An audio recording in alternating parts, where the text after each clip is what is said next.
কুস্তি United primary teachers welfare অ্যাসোসিয়েশনের একটি অরাজনৈতিক প্রাথমিক শিক্ষক সংগঠন বিভিন্ন পেশাগত দাবি দাওয়া আদায়ের লক্ষ্যে কলকাতা সহ রাজ্যের বিভিন্ন জায়গায় আন্দোলন করে নজির সৃষ্টি করেছেন সংগঠনটি।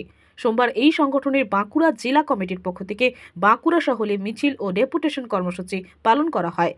তামলিবাদ বাসস্ট্যান্ড থেকে একটি মিছিল বের হয়। মিছিলটি সমগ্র মাচানতলা পরিক্রমা করে জেলা প্রাথমিক শিক্ষা সংসদের সামনে জমায়েত হয়। বাঁকুড়া থেকে আব্দুল হায়ের রিপোর্ট, আমাদের টিভি।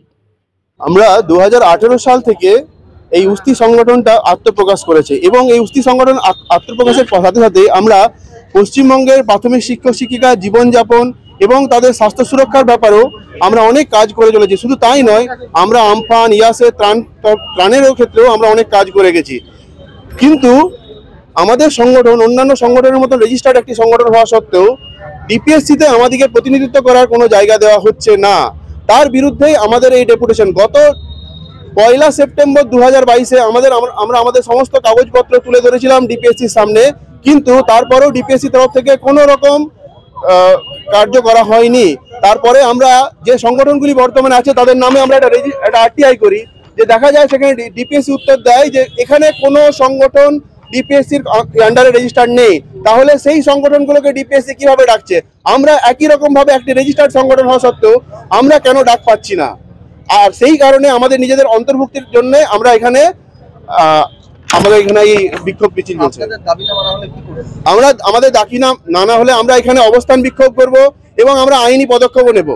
আমাদের রাজ্য সম্পাদক ইতিমধ্যে চলে এসেছেন, রাজ্য সম্পাদক এলে আমরা ভিতরে প্রবেশ করব। আমার নাম অরিন্দম মন্ডল, আমি কুস্তি United primary teacher welfare association Bankura জেলার জেলা সম্পাদক। ডেপুটেশনটা মূলত মুখ্য ছিল, আপনারা জানেন যে শিক্ষিকাদের যে প্রতিনিধিত্ব করার জন্য বিভিন্ন সংগঠনকে বিভিন্ন সময়ে বিভিন্ন বিষয়ে আলোচনার জন্য ডিপিএসসি ডাকে, সেই অধিকারটা যাতে কুস্তি ইউনাইটেড প্রাইমারি টিচার্স ওয়েলফেয়ার অ্যাসোসিয়েশনকেও দেওয়া হয়, মূলত সেই দাবি নিয়েই আমরা ডেপুটেশনটা দিলাম। উনি বললেন যে আমি সময় নিচ্ছি, কারণ এটা রাজ্যগত একটা বিষয়, বাকিটা আলোচনা করবেন। আমরা বলেছি যে অনেক জেলাতে তো ডাকছে, যেমন হুগলি জেলা ডাকে, যেমন পূর্ব বর্ধমান ডাকে, যেমন পশ্চিম বর্ধমান ডাকে। তারা কি কোনো আইনের বাইরে বেরিয়ে গিয়ে ডাকছেন? আর আপনার কি অন্য কোনো আইনে পড়ে আছেন যেখান থেকে আপনার বাধা হচ্ছেন? উনি বলেছেন যে দেখুন, অনেক কথা বলা যায় না, আমি যেখানে চেষ্টা করার সেটা করছি, আমাকে জানুয়ারি মাসটা সময় দিন। আমরা 31শে জানুয়ারি পর্যন্ত সময় দিয়ে এসেছি।